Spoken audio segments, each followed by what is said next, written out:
we get one more Jokic game. We do. We get OKC versus Denver, which has been an absolutely awesome series. I felt myself getting sad in the first half when OKC started to pull away. And I was like, oh man, what a journey this has been with Jokic, with this weird team and his teammates that are either hurt or they don't show up, then they're good again, then they're not good. And he's the one constant. And I guess this is how it's going to end. And then it flips. It's a borderline Strother game, but not really. There's some Murray in there. There's some Jokic. Yeah. There are some heroes. Russell Westbrook, not a hero. No. I think we can give Julian Strother credit for this one as the Julian Strother game. Really? You're going Strother? Because yesterday was clearly the Luke Cornett game. Yeah, maybe not quite that extreme, but the desperation for Denver, and we saw this in Game 5. They just needed somebody who could hit a couple of shots, and they would have probably pulled out that game or at least made it even more competitive. Him coming up with basically a solo run in the most competitive, tensest part of this game just cannot be overstated, the importance of that. And as you're saying, Russell Westbrook did have the kind of performance where he almost lost this game. Like he played poorly enough for extended enough stretches that it legitimately swung the momentum of it. And if Denver had to stretch his minutes or his importance even more because Julian Strother wasn't playing well enough, because Michael Porter Jr. didn't hit a couple shots, we could be a very different mood right now for this pod. Well, it's funny. Strother was basically the bizarro Westbrook. Westbrook in the first half felt like he swung the game. At one point I looked, this is in the second half, he'd played 7 minutes, he was minus 14, and it felt worse. Strother came in, and it felt like he played 7 minutes, and he was like plus 84. So it all balanced out. But this is the problem with Denver. You get past the top three, and I have no idea who's showing up. Like Game 5, it was basically those three guys, and that was it. Yeah. And Brown, who's been, I think, really good in the playoffs, has been a little shakier offensive with this series, but you just don't know what you're getting. So Strother, do I trust he's going to do that in OKC in Game 7? I don't.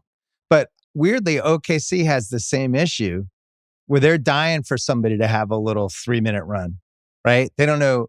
It was Isaiah Joe for a while, but it feels like he's kind of gotten nudged out. And, weirdly, sometimes it can be Caruso just kind of as a two-way guy. For sure. But they're not getting that wild card. So much is on SGA and Jalen Williams, and then Jalen Williams stunk tonight. That's the thing. And I would even set it up differently where it's like if J-Dub isn't performing, then you now need 3 wild card players to do well. Right. And so, you get a good Case and Wallace stretch in the second quarter. You're getting some good Alex Caruso minutes. But like when it comes down to it, not enough guys can hit shots. You don't get the same like Lou Dort streak. You don't have the same like Chet cashing in on his 3. Like enough of those plays have to swing in your favor to win a game like this. And J-Dub just straight up for a player of his caliber, an all-NBA caliber guy in the regular season, wasn't good enough to win this game. And that happens sometimes. It certainly happens with players who are as young as he is, but it's a reality of Oklahoma City's situation. That was the number one thing we were worried about with OKC in the playoffs. Yep. Is your second guy ready yet? And you go through the history of the league, and the second guy has to be a little more consistent than he's been. But there's so many ways to go here. Do you think less at OKC because it's taken 7 games to beat this pretty flawed Denver team that's built around one of the great playoff players of all time at this point? So that's door A. Door B, these are the 2 best teams in the league. And if OKC gets through this, we're smooth sailing after this. I mean, I don't think it's either of those doors. Give me a door C. Door C, the Nuggets are really good. And yes, they have question marks beyond the top 3 or 4 guys, but those top 3 or 4 know what they're doing, know how to play together, know how to find like all of the inroads to playoff success. And so like this feels like a very natural graduation point for Oklahoma City. Like they're either going to be able to beat a team like that or they're not. And they're either going to be able to overwhelm a team like that or they're not. And I thought there were stretches of this game where you could see the Thunder just completely mucking up Denver's pace of play, the flow of their offense, disrupting their defense by extension. Like all the pieces were there during that run you were talking about. And then the Nuggets just like reeled it back in, one Julian Strother bucket at a time, an incredible Jamal Murray third quarter that I thought like they do not win this game without it. Yeah. And ultimately like they have a calm and a patience that is really hard to manage against the way Oklahoma City plays defense. Like this is a frenetic defensive front with a lot of activity that can force a lot of turnovers. And until the Nuggets briefly lost their collective minds down the stretch of the fourth quarter where they were just turning the ball over every possession. They were actually winning the turnover battle in this game. And it's like, if that's what the bulk of the game is going to be, Denver is going to win. And I don't think that reflects poorly on the Thunder, just to say like they have to be able to match that level of precision in a game 7. That's what makes OKC one of the many things that makes them so weird as a great team. Normally teams have runs and it's with threes, especially in the modern NBA. It's like, oh my God, 12-0 run, 4 threes. Yeah. And OKC, it's all defense related. 4 steals in a row for OKC. They've all turnovers and transition points. And that's kind of how they come back in games with their defense. I'm still not positive they know who their 5 guys should be down the stretch. And I'm also not sure it matters. Yeah. But you think like game 5, I mean, think about it this way. If Dort doesn't get hot for 3 minutes in game 5, and if Jalen Williams doesn't make that shot on the left side that I still can't believe went in, those 2 events, Denver wins, and now we have this game 6 where I think we probably get the same result. Maybe so. Now we're going back for game 7, and this is like the kind of series that I grew up with and you grew up with too. Like this is a classic 1980s. We go back and forth. Okay, here we go. Game 7. Right. This is like CBS 1987. Denver came back in game 6. And we're just doing it. We're playing all the hits. And then OKC, they gut it out. They advance. And we talk about what an important series this was for their growth. They had to get over the hump. So it's all the makings of that. And yet, Jokic is so great. I just don't want to play him if it's one game. They have 2 days rest until Sunday. And he's probably going to play, 43 minutes, 44 minutes? As much as it takes, yeah. They did it today where Legler, who I thought was fantastic today. Always. I really think he's the best TV analyst we have at this point. And he was talking about even to get him an extra minute and a half in the fourth quarter was so huge. Like, think how stupid that is. It's like, we were able to not bring him back in until the 8-minute mark instead of the 9:30 mark. But that's like how important he's become now, where you feel like if you can get to 8 minutes in the fourth quarter, it's like a fucking miracle. Yeah. But that's who he is. And that's where that Nuggets team is.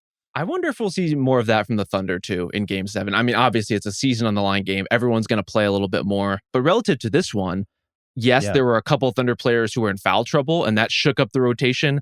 I also thought Mark Daigneault in general was just like trying a bunch of very different stuff from what Oklahoma City usually does. They played some lineups that were smaller than they ever play. They were some lineups with Jalen Williams, Jay Will as the only big on the court, which they very rarely, if not never, do effectively in competitive games. Stuff that we just like have not seen from them in the playoffs, including some shorter stints for their key guys, where they were pulled in and out quickly to get a quick blow, get a quick rest. I'm kind of wondering from a coaching staff perspective for them if they're thinking we can trust our decision making a little better if these guys are a little better rested. But in doing so, you're trading off some minutes for really good players, and you're trading them for guys who are a little flawed, who are going to have some streaky shooting or some bad turnover problems. And I think those chickens kind of came home to roost for the Thunder a little bit. Well, they had the SJ gets the 4th foul right near the end of the first half. It's a terrible foul. Really, even Karl Anthony Towns was like, wow, I can't believe that. So they play him the first 5 minutes of the third quarter, and then he pulls him because he knows I'm glad I got that 5 minutes, but then he doesn't play the last 7 minutes of the third quarter, and you really felt it on OKC. That's where it's like nobody they have is really ready to run an offense in a game like that was that important for Denver for 7 minutes. And if you're talking about like whatever happens to them this season, I still think they're going to win the title. But if they don't, probably the thing they're going to look at is who can come off the bench and be somebody who can actually like create a little offense. Yeah. Like almost like Isaiah Joe as a lead guard type of person. I don't even know what that means. I don't even know who that is. But like what the Celtics have with Peyton Pritchard, where he can come in and be like, oh, he might take some shots and he'll dribble and he'll push the pace and he's a change of pace. They don't really have anybody like that. So it all falls on Jalen Williams. And when he's bad, then what do you do? Yes. I think Jalen Williams, like he has elements and stretches. And even in this game, like he ends up with 10 assists. Like this is a good playmaking game for Jalen Williams overall. He's still critical in cracking that like first line of defense, specifically when Denver is zone. Like he's a really important part of that equation. And when Shai's off the floor, obviously he's your go-to guy for all of that creation. It just would be a little easier, as you're saying, if you had a backcourt counterpart who's a little bit more comfortable with the ball in their hands, just a little bit. And you can you can put Caruso in some of those spots as kind of a trigger man, but he's not a traditional like attacking ball handler. At least you kind of don't want him to be. Cason Wallace, who I like a lot, can get a little fast and loose with the passing and his handle sometimes. You just start looking around their backcourt rotation, and it's a lot of guys who you trust in certain moments, you trust in certain roles. But there's a reason why Shai has the ball in his hands a lot. And one is because he's really good at it. And two is because there just like are not a ton of ball handling alternatives as a primary initiator. And it doesn't matter when you're up 20 and you're up 15, which is where they've been the whole season. And odds, I didn't look at what the line is, but odds are they're going to be like 8, 9, 10-point favorites somewhere in there. And yet, Jokic. The Jokic stuff. So I was looking this year, last year, and 23, the title year. So now it was this 45 playoff games for him. Mm-hmm. Pretty big sample size. 45 playoff games, 29 points a game, 13 rebounds a game, 9 assists a game. This is for 45 playoff games. What does he have today? 29, 14, and 8. Right on the money. So it's like, whoa, Jokic had a good game. It's like, nah, it's typical Jokic playoff game at this point. Made his free throws down the stretch, which was something that was getting a little shaky there for a couple games. In general, it just feels like they played it feels like they played twice as many playoff games as everyone else in the NBA. Like every single game feels like it has this extra weight to them, and it's do or die, and it's down the stretch, and Jokic seems exhausted, and nothing has been easy. That Clippers series was a nightmare until Game 7. And then this series, I'm sure they're kicking themselves about Game 5. That's if they go home for the summer, Game 5 is the one. We're just going to be like, really, Lou Dort? I mean, the Thunder have theirs too. Like, their Aaron Gordon moments, like they're counterbalancing forces in terms of like clutch play or streak play. Like, this is the playoffs. Right. That's what happens. Ultimately, though, I think you're zeroing in on the right factors for Denver, which is like, are they just going to have the energy reserves to finish this thing out when Jokic, everything is so hard for Jokic? I wouldn't say he was at any point in this game exactly like picking the Thunder apart.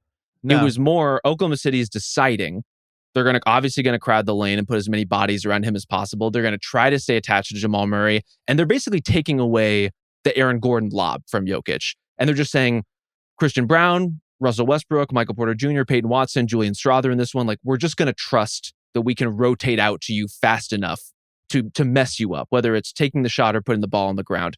And Denver just like won enough of those plays. But it wasn't surgical. It was difficult. It was arduous. Like, it's challenging every single step of the way. And they're going to have to do all of that again. And they're going to have to do it all again against a team that is younger, that is deeper, that has a little bit to rally, that will have home court advantage. Like, the Thunder have a lot of factors kind of swinging in their favor as this thing goes to 7. And so it's like, you want to trust the kind of veteran know-how of the Nuggets, but it's kind of hard to with a series that's been this balanced overall. Yeah, especially when OKC is just giving them corner threes like they're free candy in a drugstore. Yeah. Like, take one. No, take another one. You want to drive toward the basket this time? Go ahead. We'll give you that too. They're just packing everything. And that's why the Jokic assist totals, I mean, I think he finished with 8 today. Yeah, which is high for this series. A couple of those, like that last one he had to Brown was like beauty. The thread the needle out of nowhere Larry Bird type pass. But, they don't want him to finish with 12, 13, 14 assists. I still feel like he could score even more. There was a couple times when he would get the ball at the foul line and he would turn and then he would just kick it out. And it's like, just take Hartenstein. Like, you can get that little lob jump hook on him at any time. Has this series, I know it's a regular season award. Did you vote for Jokic or SGA? I forget. I voted Jokic. Right. Did this series make you regret anything or feel stronger about your vote? I mean, I know it's playoffs is different than regular season, but to me, it's like, I felt like it really made the cases for both guys, especially Game 5, but I feel better about the Jokic vote. I think he's the best player in 13 years. I think that's the area. Like, it is a completely separate award. It is a regular season award, as you said. Those are the criteria. Part of my criteria in voting for Jokic was, I think he's the best player in the world, and I start from that place. And anyone else who I'm going to vote for instead kind of has to prove overwhelmingly that they are the best player instead, or that they had a superior season instead. I thought Shai got really close, and I couldn't quite get there. But ultimately, like, this does confirm that. Like, I think Jokic has been the best player in the playoffs overall. I think he's been the best player in the series overall. Well, And him or Julius Randle, it's now toss up. One of the two. Yeah. Shea had a tremendous game, but I think and if anything, I thought him running into the wall in this particular game had much more to do with the fact that his teammates couldn't hit shots. And so all of a sudden you see the crowd coming in around him. He can't get to the basket anymore. But I thought this was Shea's most successful game, breaking down the defense, getting all the way to the rim. He was pretty relentless in that regard. And I wonder how much of that had to do with he was kind of holding his right hand for a lot of this game. It seemed like he injured it or jammed it somehow. We'll have to see kind of what happens with that. And so maybe he was looking to drive more than shoot, but I thought it suited him. I thought he did a really good job with that part of his game, which has not been a given against this Denver defense for a lot of these contests. Really, really, really, really great scoring guard. I mean, he is 11 for 16 today. Unreal. They were keying on him. He just always takes good shots. It's surprising when he misses. He just has figured out how to navigate all the weird pseudo travel, pseudo carry stuff that people get away with. He's like one of the best at it. Always is like able to pull off an extra like 1.5 feet, 2 feet. I haven't really seen anybody slow him down. You know, Chris Dunn a tiny bit. Not Chris Dunn. Who'd they play in the last one? I'm blanking. Who was the guy there was one guy in Memphis that I felt like did anyone on Memphis really slow him down? Why? Maybe nobody. Maybe I'm just I think hallucinating. It was nobody. With all due respect to the Grizzlies, Chris Dunn I guess he did a good job on Murray a couple times until he couldn't make a corner three anymore. Mixing up my series. Let's take a break for the podcast. FanDuel's getting you into the action right from the first tip for the NBA playoffs. We've had a lot of tips. We're headed toward round 3, but all customers get a no sweat same game parlay every weekend when you bet the NBA playoffs. Use your token on 3+ legs, same game parlay or same game parlay plus in any NBA playoff game. You'll get bonus bets back if you don't win. It's the most fun to bet on Jokic. Just bet on Denver spread, Jokic over points, Jokic rebounds, and just root for Jokic. This might be our last time. Just join me. There's no better place to bet all the playoff action and bet on Nikola Jokic than America's #1 sportsbook. Visit FanDuel.com/BS. Get a no sweat same game parlay every weekend of the NBA playoffs. And then during the middle of the week, we do Taylor Fade with me. I hit it again. I've won my last 2 Taylor Fades. We do that on either Wednesdays or Thursdays. FanDuel is the official sports betting partner of the NBA. You must be 21 plus and present in select states or 18 plus and present in DC. Opt-in required. Minimum 3-leg parlay required. Refund issued as a non-withdrawable bonus bets that expire 7 days after receipt. Max refund $5 unless otherwise specified. Restrictions apply, including token expiration. See terms at sportsbook.fanduel.com. Gambling problem? Call 1-800-GAMBLER or visit rg-help.com. This episode is brought to you by Degree Original Cool Rush Deodorant. Remember last year, people got really mad when Degree changed their Cool Rush formula. One dude even started a petition. What was up with that guy? Well, guess what? Degree listened. They admitted they messed up. They're bringing back the original Cool Rush scent, and thank God. You've got to love when a brand can own its mistakes, and it's in Walmart, Target, and other stores right now for under $4. Grab some. Find out why it's been the #1 men's antiperspirant for the last decade. By the way, you should put that on, especially we're about to hit the summer. It's getting sweaty in the summers. The original Degree Cool Rush is back, and it smells like victory for all of us. Pressure rankings for Game 7. Who has the most pressure in this game? Who are you the most worried about? I think we already answered it. I think it's Jalen Williams. I think so too. And maybe 2 is Chet. I think in what capacity? Guarding Jokic or threes or what? Just as a third scoring option? I mean, he doesn't really guard Jokic that much. Like, they want Isaiah Hartenstein on him as much as possible. So for me, it's more, can Chet do the right balance of finishing, like contested finishes inside against other bigs like Jokic, which we saw he kind of struggled with some of that in this game. Will he have opportunities to beat smalls inside who are kind of cross-matched against him? And Denver's gotten away with that for parts of this series overall, like putting smaller guys on him for stretches, whether it's man or zone. And then the threes are going to be what they are. Like, that's going to come and go a little bit, and you're going to have to live with that balance. With Chet, it's always like, where are you finding the other offense? I thought he found enough in this one overall, but a new game is a new day. Like, you're going to have to do that all over again. You have to run the court in transition and finish as well as you did all over again. Like those two guys are such huge variables in a game like this, just because we haven't seen them do it in the way that we've seen Jamal Murray do it before. So you have, I agree with this, Jalen Williams 1, Chet 2. Yeah. Then a Denver guy has to be 3. So who's the Denver guy? Probably Michael Porter Jr. Can you have pressure if I'm not expecting anything from you? I would say it's Christian Brown because the threes, what was he in the threes today? He shot quite well from 3 today. 3 for 6. I feel like if he can hit some threes, now I at least have a semi-fourth guy, right?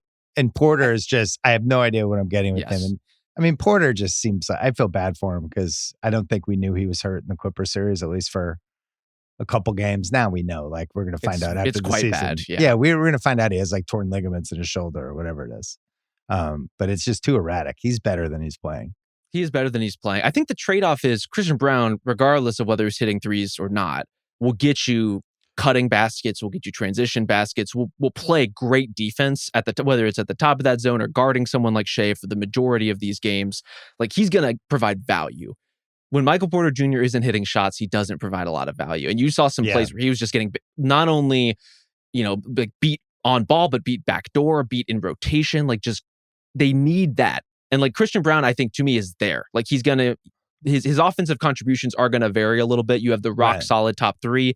Then you have whatever you get offensively from Christian Brown. And then it's, how do we string together enough minutes to make this rotation work?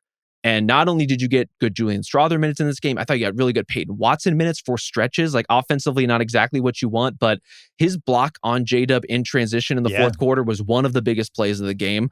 His, like their collective ability, that group to survive the non-Jokic minutes at the beginning of the fourth quarter, again, a crucial Julian Strawther time, as crazy as that sounds, unbelievably important in a game like this. And so the cascading effect to all the other Nuggets, those are guys I expect a little less of. Michael Porter Jr. kind of like needs to give them 20 to 30 playable minutes. And we're going to see if that's possible for him in Game 7 or not. I watch a lot of Nuggets. And Westbrook, there can be like he's chest out, maniac, screaming to the crowd Westbrook, or he could be I'm in my own head Westbrook, which we've seen at a lot of different ends of the seasons. I don't think he's looked the same the last 2 games. I'm not even talking about how he's playing. And I really wonder if that Ramona Shelburne story in ESPN was a bad thing for him. Interesting. Because he's looked the last 2 games. As you know, I'm the body language doctor. I graduated 1998. Do you have to like recertify your boards or something? No, I just like, got the diploma. I just put it up. It's you're over just, there. you're it's done not on camera. Oh, yeah, wow. that's over there. I just think you should keep up with the most recent like research on these subjects. You have to go to a conference or something. Yeah, maybe I should go take a psychology seminar every once in a while. His body language the last 2 games felt a little last year on the LeBron Lakers-ish to me. Uh-oh. Or Clippers playoff-ish, just a little off the rails and not. I thought one of the cool things about, especially in the Clipper series, was he really brought energy and charisma and personality and passion, and seemed like was the teammates were in. You have these stories where you have unnamed teammates taking shots at you, and I don't know. Like he's a human being. Like if you read that or hear about that, you all of a sudden you have eyeballs in the back of your head. But I thought it was. I just think there's a strange vibe to him. I don't know if playing in OKC, I think that part's also weird where he's, the most popular OKC player ever. He leaves. They immediately replace him with a more popular player and a better team. And, it seems like he's got, but even in the first couple games of the series, I felt like he was really taking that personally. And now he feels more like Clippers series last year, train wreck Russ than additive Russ. The tricky thing with him is like you want to give him credit and be forgiving of the energy he plays with, right? Like he is attacking these possessions in ways that is like undeniable and is valuable in series like the Clippers one at points in this series as well. But you're seeing a weird tension point with him, specifically with the Thunder, where the Thunder want to get out and run so badly, and Russell Westbrook wants to both drive and hit the offensive glass so badly. He's available. Well, and he's going, and he'll miss a lot of those opportunities. And granted, those are opportunities he's creating out of thin air with effort. But then he ends up on the ground, and 2 other Nuggets are trying to hit the offensive glass. And now all of a sudden you have 3-on-1 for the Thunder going the other way. And so you have this like push and pull of, you want those energy and effort plays, but maybe not all the time, and maybe not consecutively. Like I think end of the game was perfect when he broke the press, and that was the clinching play of the game, basically. That was big. first quarter he comes in and there are like 5 straight Russ possessions, turnovers, misses. Yeah, I think he got to the free throw line one of those times. I swear that's happened 10 times where for 90 the way it seconds, goes. it's the worst 90 seconds you've ever seen in your life. It's like 4 plays in a row where you're like, oh my God. Yeah. He had 4 turnovers and 2 missed layups in Very this game tough. in 16 minutes. You just have to hope that it offsets at some point, right? That the other plays swing the other way and you get enough good Russ to counteract the bad Russ, but they're going to have to ride him regardless. Like he's going to have to play significant minutes in Game 7. He's going to play a role in Game 7. Yeah. Hopefully he does a little bit better on balance than he did in this one, because I thought this was a rough Russ performance. OKC favored by 8 in Game 7. The case for them in Game 7, if we're going to play both sides, almost like how I would do for a football playoff game where I'm like, all right, if this team wins, here's how I think it goes. If this team wins, this is how it's going to go. If OKC wins, Shea will get his 31-33. Figure a solid to very good Jalen Williams game somewhere in there. Chet's probably in the 19-11 range. Yeah. The key with Game 7s, and you saw it last round, there's always a weird guy. There's a Grant Williams hitting 6 threes. There's Christian Brown in Game 7 who just catches fire from 3. There's always a role player who has an awesome game. And OKC has a lot more candidates for this than Denver does. I mean, we could pick, you could go Lou Dort, you could go Caruso here, you could say Kason Wallace is going to come in and hit 5 threes. It could be one of those dudes. They're up by 18, defense kicks in, and they're just comfortably ahead. I think if Denver wins, it's the classic Jokic plays 44 minutes. They have the lead most of the game. They're up 7 with 9 minutes left. They're rolling the ball in. He's just killing clock. And he does that thing. Yeah. He's literally the best ever at it of, I'm just going to shave seconds off this clock even before the 20. I'm going to make this a 35-second possession with all the, I think Murray has to come through. I think Brown needs to hit threes. Westbrook needs to be additive, not subtractive. I'm not even going to say we need a Strother, Watson. I'm not expecting that. I don't think those guys show up. They need 5 guys, and I think Westbrook has to be one of them. What do you think? 5 guys makes sense. I could easily see this being a Denver game where only 6 players for the Nuggets play considerable minutes. One of them, as we said, being Russ, in addition to that starting 5. On OKC's side, like I am fascinated by the J-Dub element. Like I think Caruso is someone I just don't bet against in games like this. Lou Dort, I really respect the way Lou Dort will fire. Like he's being challenged to hit shots. That's going to go whichever way it goes, whichever way the wind is blowing. His confidence, though, does not get shaken. And I think Oklahoma City needs some of that in this Game 7. Like I feel like part of the issue with J-Dub and Chet both, you've seen both of those guys over these last 2 games airball threes, like bad misses. And you've seen a lot of Thunder players up and down the rotation, like miss dunks, miss layups, like very makeable stuff for them. Of course, if enough of those plays swing, a game, like they're going to win a game like this one. But moreover, like they just need guys who are going to have nerves of steel. Like I trust Shea in those moments. I trust Lou Dort and Caruso in those moments. I trust Isaiah Hartenstein in those moments. I think like even though Jokic is like having a Nikola Jokic series, Oklahoma City just isn't in this at all, I don't think, without Hartenstein playing him defensively the way he is. Like wearing him down to the degree that one can has been so important. But like I think they just need that kind of nerve that you're going to get from Jamal Murray. And on the Murray side, like he almost was a scratch from this game because of an illness. Is Jamal Murray feeling better in 48 hours, or is he at the start of something that's going to get worse in 48 hours? I have no idea. Story? If I was a coach, I would plant those. Say, I don't know if we're getting Jamal today. I don't know. We'll see. Game time. And then Jamal's fine. Okay. He certainly he's looked like, fine. About Jamal, he's not going to play. Yeah. I know you said Chet's not guarding Jokic, but I still feel like he's one of the 2 people guarding Jokic, even though he's not really guarding. True. You know what I mean? Yes. Yeah, for sure. They're basically double, and Caruso is the other one. It's those 3, and then there's the 10 Jalen Williams minutes. So I think Jalen Williams has outkicked his coverage in this series. Done It's pretty been well. pretty solid. Yeah, been a little feisty. One of the things with the Game 7, some guys they just shrink from the moment, and it usually happens with the younger teams or the role players, or like even I know it wasn't a Game 6 yesterday. It was a game. Or not a Game 7, it was a Game 5, but the role players can go sideways. Like you have like the Strus goes 0 for 9. Sure. Ty Jerome doesn't look like Ty Jerome anymore. It's funny. It's funny to hear some of the dialogue about that. I thought Indiana was just clearly better. And it's like, well, Cleveland had all these injuries. It's like, I don't know, did they? Like their role players fell apart. Were those guys hurt? That part was true. Darius Garland was definitely a little hampered, but so they should lose in 5 and get killed in a couple of the games and just roll over at home in a must-win game. Like that's because Garland's toe hurt. Like there was way deeper stuff going on with them. And I thought Indiana kind of broke them as the series went along.